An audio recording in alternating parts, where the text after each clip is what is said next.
जी घर तो ये है, लेकिन आपका क्या काम है सुरक्षा से?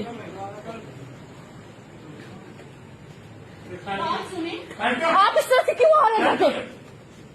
ये क्या तरीका है? वीडियो